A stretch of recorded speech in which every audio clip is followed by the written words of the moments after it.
This is a Murakami Minute presented by the Drunken Pen Writing Podcast. I'm your host, Caleb James. Joining me, as always, Mr. Spencer Church. How do you do, sir? Oh, good. How about you? Excellent. Indubitably. Indubitably. That's my go-to fancy guy. Chip, chili ho.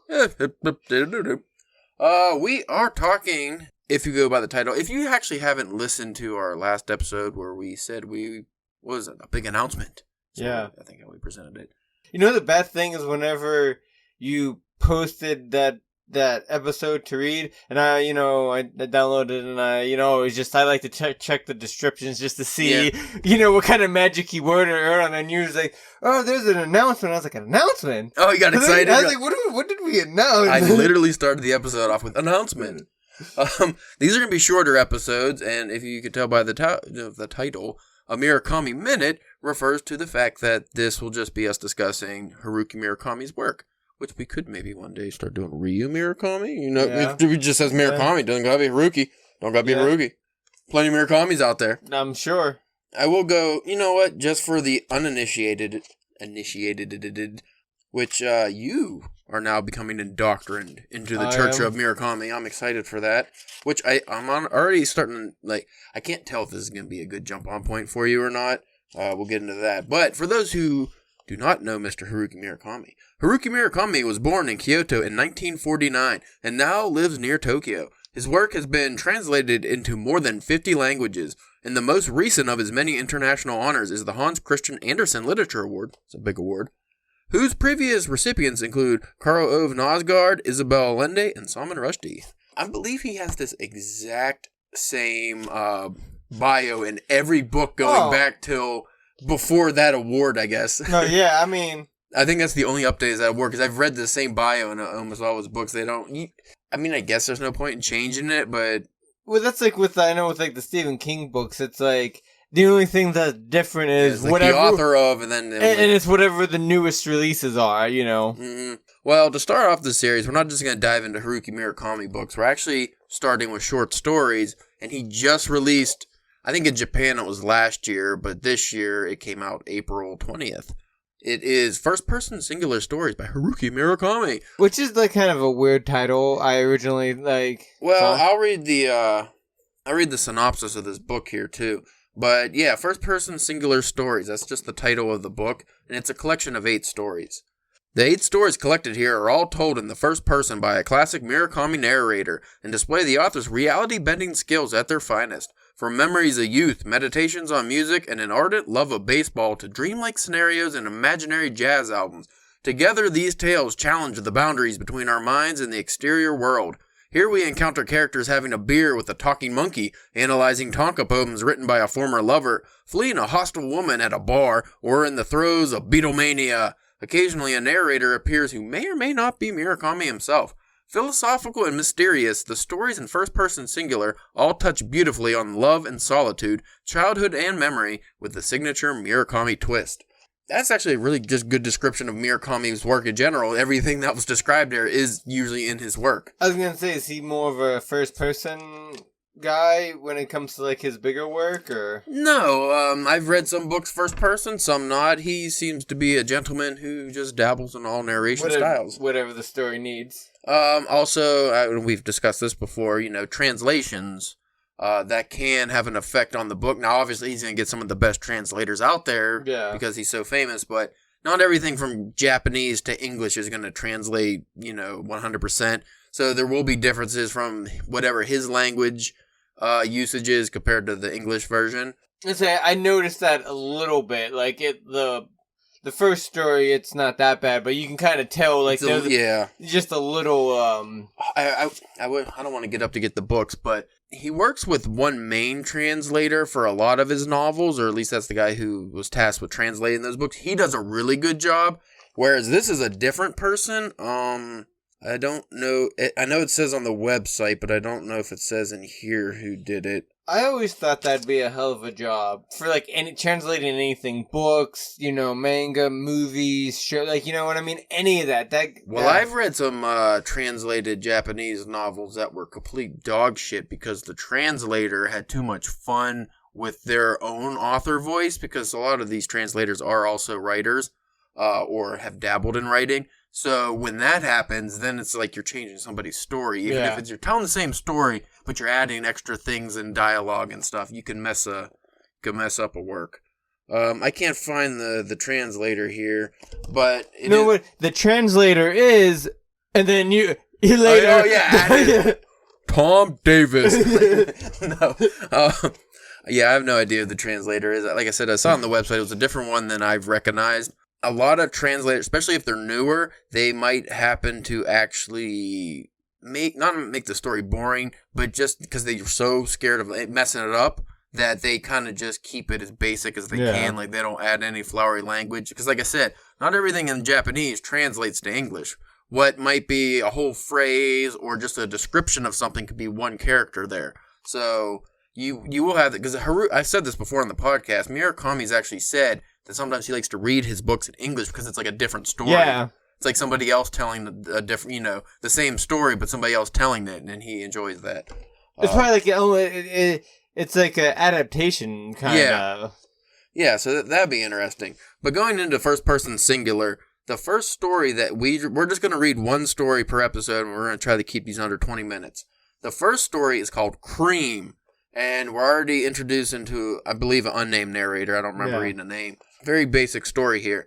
The kid gets, he's like, I think he's an older guy telling the story from like when he was younger. Well, I don't think he was, not like old, just like, but I think like in his, like, I thought he was like in his 20s, maybe 30s, talking to like a younger guy, like, man, back whenever I was your age, this weird thing happened to me. Most Haruki Murakami narrators and protagonists are like men between the age of 35 and 50. That's usually his go-to. So I'm just assuming it's like a guy between 30 and 40. No, was that always the case? From everything I've read, usually, but yeah, like Norwegian Wood, that's like a high school kid, I think. I mean, he has had different... Do you think did he start writing around the age of 35? Like... Yeah. Do you think maybe it's like one of those, like, you write what you know? Well, I think most of his his protagonists and narrators tend to be him. Yeah. To a degree. Like, the author is really, like, Stephen King always writes about writers. Yeah. Like, it's one of those deals, like, that they always... not a... Tick might not be the right word, but it's one of his things that he always the characters tend to mirror the author a bit, but that's, like it said on the back, a typical Murakami narrator. Anyway, so the stories are like, we'll just gloss through it. It wasn't a long piece. The kid, when he was like a teenager, I think he was maybe a young adult. He was just out of high school, right? He is reminiscing because he gets a letter from a girl that he used to play piano with. In school? Yeah, in school he had piano lessons with a girl. He wasn't good at piano. She got mad at him or something. She was really good. She was great. She sends him an invitation to a recital she's having in the mountains. And for some reason he just decides, yeah, you know what? I'm just going to go to this. He has like a bunch of studying and stuff he's supposed to be doing because he failed college entrance exams like a couple times or something. And he's just like, fuck it, I'm not going to study the calculus. I'm just going to go to this recital. Well, also, too, because if I remember correctly, wasn't he also just like, in that story, was just like, school sucks. Yeah, he didn't like school. I'm done. I'm not good at, He was good at everything but math, apparently. Yeah. He had no interest in math, and he's just going to keep failing, essentially. But he gets like a bouquet of flowers, and he's going to go to this recital and, be nice. Well, gets on a bus, goes up there, and he's in this little mountain town, and there's nothing around, really. Like, nobody's around. You'd think there'd be a bunch of hubbub if there's a recital, like a big piano concert, in such a small place. There's nothing really going on. He goes up to the venue, and, the parking lot's blocked off with, a fence. It's, locked up. And you can see, weeds growing through the cracks in the asphalt. Like, that place hasn't been used in a long time. So he's starting to think, did I get the details wrong? First he thinks it's the wrong date, and he checks his thing again, his invitation. He's like, no, this is the right place, right date. What's going on? He's thinking about just going back, and then he decides he's going to go to the park. It's like a Sunday afternoon. He goes to the park, sits down, and then he starts ruminating on it. He's like, well, did I do something to this girl to make her mad? That it's like a prank or something? Yeah, did I just, now Murakami had a couple great lines in here about, accidentally steamrolling somebody's feelings, we do in our lives without even realizing. He thought maybe it was one of those. And this girl's getting him revenge. He was contemplating this whole scenario in his head, what could happen. And then he ends up having a panic attack. Was it before he went to sit down on the bench where he heard the voice over the loudspeaker? I think he was already sitting on the bench and he hears his voice on a loudspeaker, but when it finally comes closer, he realizes it's somebody proselytizing some kind of religion in a car, like over a megaphone or something from a distance. And then, like, the voice fades away. And then he ends up having, like, a panic attack or something, which he hasn't had in a long time. And he has to, like, put his head between his knees. And it's taken a long time for him to get, his heartbeat back to normal. And he looks up and realizes there's just this old guy sitting across from him on a different bench staring at him. And now, this story, because the story really doesn't have an ending, I don't know. I'm assuming these stories are connected by the same narrator, but I'm not sure. If these stories are connected, like if it's going to be a continuation of a story, which I would call a novel, but or if it's just parts of this young man's life. We haven't gotten that far yet. But anyway, so this old man, like, he eventually regains himself after the panic attack stuff. This old guy starts talking to him about the creme de la creme, the cream of the cream, the best of the best or something. He starts talking about fucking circles. It gets weird. Circles with, like, in circles, but no. Circles with no circumference and just endless circles inside. Yeah. The old man keeps telling him, just picture it. Yeah. Just picture it in your head. And, like, there's a reason for this, apparently, but the guy never figures it out. He can't picture it, and he's, like, thinking real hard. That's what helps him get over his panic attack, though. And then at some point he looks up to, like, he wants answers, and the old guy's just gone. Yeah. So that's where we're left with what is the creme de la creme? Like, what was that guy talking about? What is this circle, like, with infinite circles but no circumference? And then the guy finally gets on the bus, goes back home, and then it ends with him, like, I guess he was telling somebody this story. I forget, it was like a buddy or something. And that guy's, he's like, well, what does that mean? Like, what's going on? And there's no way. But this, to me, because you asked me, it was like, what? Because I asked, you read it before I did. Yeah. And you asked me, it was like, because I said, well, is it weird or what? And he was like, well, it's kind of weird, but I don't know if it's like Murakami weird because you never read Murakami. This is what I would consider what just starts a Murakami weirdness. It's always some, like, harmless event, but if you really looked at it, like, why did this guy get an invitation to a mountain town that's almost abandoned? Like, what? And then that weird scenario with the old guy. Very bizarre things, but Murakami always wraps those up. That's one thing I say about his work.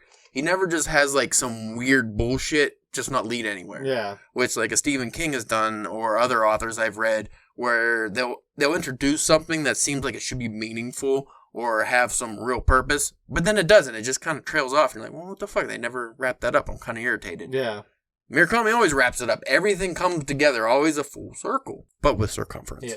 Yeah, because he was telling the guy, like, because if I remember correctly, he was telling, like, how, like, though, about thinking about it through all these years has kind of brought, like, a peace. It's almost kind of like a meditation kind of thing at this point, which I thought was kind of cool.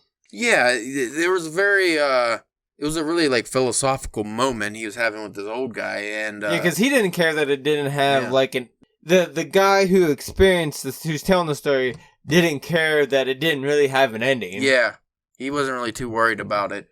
And now I'm also wondering, was that old guy Murakami? Maybe that's, like, who that was representing. We're not far enough into this. So this first story is just introducing to what I think is going to get really weird. And I did not read that back, the synopsis of the stories before, so I didn't know about the dancing monkeys and... Yeah, I didn't know about that So obviously it's going to get pretty weird. I'm wondering if it's going to be the same guy. Does he get a name, or it's first person singular? I'm assuming he's just never going to get a name. You know what I think happened? Because that story, Talking Monkey? Yeah. I think Murakami, he visited the old DPW website and he read himself some daily rounds. Ooh, yeah. And a part of that story, there's a cartoon Talking Monkey. Well, that wouldn't put it beyond Murakami to have your whole universe already made out ahead of time and you just ripped him off without even reading his work. Probably. That's probably what happened. Murakami has a novel called Daily Rounds that we didn't know about because it wasn't printed in English. And guess what it's about? Everything Spencer wrote. But the monkey's way funnier than that. Yeah, probably. Of course, the Murakami. Better monkey. We're at a little bit of a stalemate here in that I'm not introduced to any new elements of Murakami, and you're not introduced to Murakami, really. Yeah. Like, we got nothing going on. Not much to talk about in this first episode because this story was just the setup for what I would imagine is going to get some craziness. So I'm very interested to see how crazy this goes, or if he does dial up, because like I said, his recent work is still kind of crazy, but he has dialed it back Like some, I think. A little bit in his old age. I don't know. 1Q84 is pretty fucking wild. I mean, with a title like 1QA4. Yeah.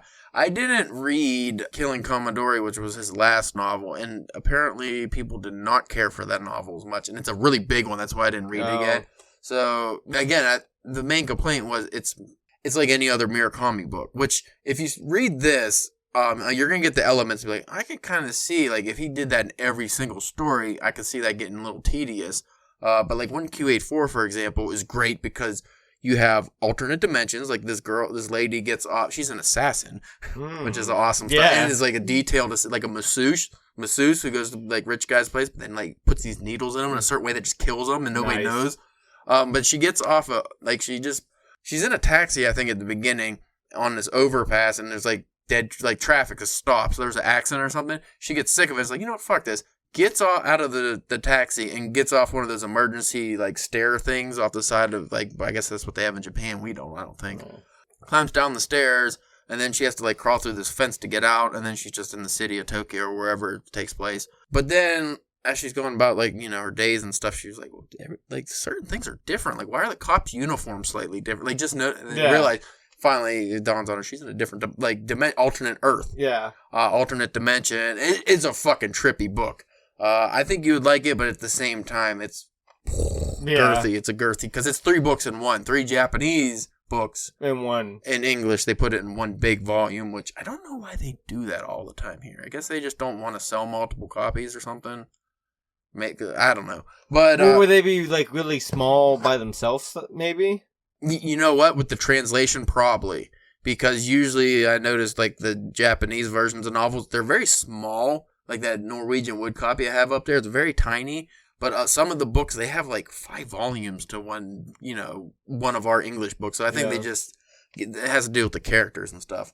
So that's our wrap up of Cream, the first story in the first person singular. Which, you know what? I gotta give him credit, because whenever we were first talking about this and we saw that the first story was called Cream, we had ha ha ha ha, cream. You know, we had a good laugh about it. But as the story ended, it made sense. It was, He does not shy away from any kind of sex stuff, by the way, because the last book I just read, south of the, what was that? West of the Sun, South of the Border, there was some ball sucking going on in there, and he's just like, she's just put my balls in her mouth. I think that's what he said. And just, I was like, He didn't even try to make that literary, just balls in the mouth. That's how he said it. And I was like, oh. Well, I just mean just because of, like, the cream of the cream, like, you know, and stuff like that, it made, could have been. Because I don't know about you, but when I was beginning that story, I was like, what's Cream gonna have to do with it? The whole time I'm like, Cream, as he's, like, on this bus, I'm like, where's this cream? Where's the cream come in? That was weird. Yeah, I wasn't expecting it to be the creme de la creme. Like, that was unique. I don't know. Again, we don't know if that carries over. I would hope so, because that first story left you with no answers to anything, and you didn't understand. It wasn't. If that was just a story on our website, people would be really pissed because it doesn't go anywhere and there's no end. It was kind of like I don't know how long it actually was with it being in the, because the book that we got is a big print, you know. Large print edition for some reason. So I don't know how much, like, how big it is, but it almost kind of seemed like a long flash fiction piece, kind of. Yeah, it's like 40 pages in this book, but the paperback copy for some reason is a large print edition. This is Random House. Now, I don't think the hardback version is large print, but yeah, you get about 2 full paragraphs on a page, maybe. So yeah, it could be, I would say, a couple thousand words at most, but I don't think so. It doesn't seem like it's that long. Anyway, that is a Murakami minute. And because it's Murakami, the time is different because he's crazy and, you know, he's like a hyperbolic time chamber kind of guy. He can have 1 minute be an hour. It doesn't matter. So, well, see, what started, but like, what we should have done is we should have done the last story first and gone backwards. Trippy. If you want to check out our work, you can go to drunkenpenwriting.com. Also, check out the normal episodes of the Drunken Pen Writing Podcast. You can go to Twitter and follow us at Drunk Pen Writing, Instagram and Facebook at Drunken Pen Writing, where we share the sauciest of literary memes. And I've been dabbling into some other memes, I think you've noticed. some non-literary memes, some art memes, and, dare I say, other stuff. Other stuff. I'm not going to say it. I don't dare. I do not dare. If they want to know, they'll go and check it out. Do not care, do not dare. Thank you for joining us for Murakami Minute.